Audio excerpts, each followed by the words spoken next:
নমস্কার, কেমন আছো তোমরা সবাই? পিঙ্কিস ব্লগে তোমাদের স্বাগত জানাই।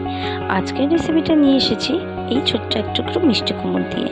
এই মিষ্টি কুমড়টা দিয়ে আজকের রেসিপিটা হবে। চলো দেখে নেওয়া যাক কীভাবে করলাম।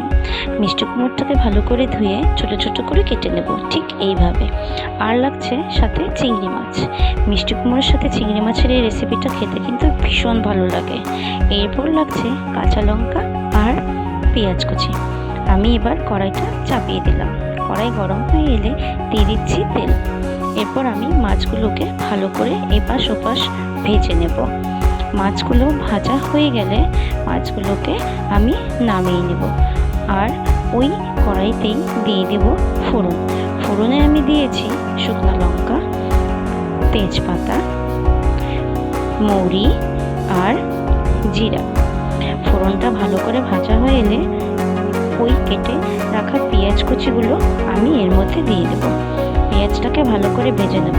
পেঁয়াজটা ভাজার সময় আমি গ্যাসের আঁচটা কমিয়ে রেখেছিলাম, যাতে পেঁয়াজগুলো ভাজা হয় ঠিক পুড়ে যাতে না যায়। ভালো করে ভাজা হলে আমি কাঁচা লঙ্কাটা দিয়ে দেব, আগে থেকেই কেটে রেখেছিলাম। কাঁচা লঙ্কাটা দিয়ে এরপর ওই সেই ছোট্ট টুকরো টুকরো করে কেটে রাখা মিষ্টি কুমড়টা এর ওপর দিয়ে দেব। তারপরে এর মধ্যে এক এক করে লবণ, হলুদ দিয়ে ভালো করে নেড়ে চেড়ে আমি ঢেকে রাখবো, যাতে সেই লবণ আর হলুদটা মিষ্টি কুমড়োর মধ্যে ভালো করে মিশে যায়। এরপর হালকা আঁচে আমি মিষ্টি কুমড়োটাকে ভালো করে ভাজবো। এরপর দিয়ে দিচ্ছি এর মধ্যে জিরার গুঁড়ো। জিরার গুঁড়োটা আমি 2 চামচ দিয়েছি। এর মধ্যে শুধুমাত্র জিরার গুঁড়োটাই লাগছে, আর কোনো মশলা লাগছে না। আর হ্যাঁ, তোমাদের বলতে চাচ্ছি, তোমরা সবাই ভিডিও দেখছো ঠিকই, কিন্তু কেউ কমেন্ট করে জানাচ্ছ না তোমাদের ভিডিওগুলো কেমন লাগছে। তোমাদের ভিডিওগুলো কেমন লাগছে আমাকে একটু কমেন্ট করে জানিও প্লিজ।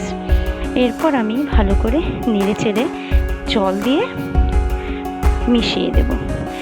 তারপর আমি ঢাকনা দিয়ে ঢেকে দেব, যাতে ভালো করে মিষ্টি কুমড়টা সেদ্ধ হয়ে যায়। আর এই সময় আমি আঁচটা একটু কমিয়ে রেখেছিলাম। এরপর ঢাকনাটা খুলে আঁচটা বাড়িয়ে দেব, যাতে মিষ্টি কুমড়টা ভালো করে সেদ্ধ হয়। তোমরা দেখতেই পাচ্ছ আমি দেখে নিচ্ছি মিষ্টি কুমড়োগুলো সিদ্ধ হয়েছে কিনা।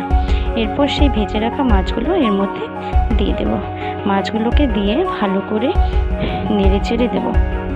জলটা শুকিয়ে এলেই এর উপর আমি দিয়ে দেব গরম মশলা গুঁড়ো। গরম মশলাটা দিয়ে আমি আঁচটা একটু কমিয়ে রাখবো।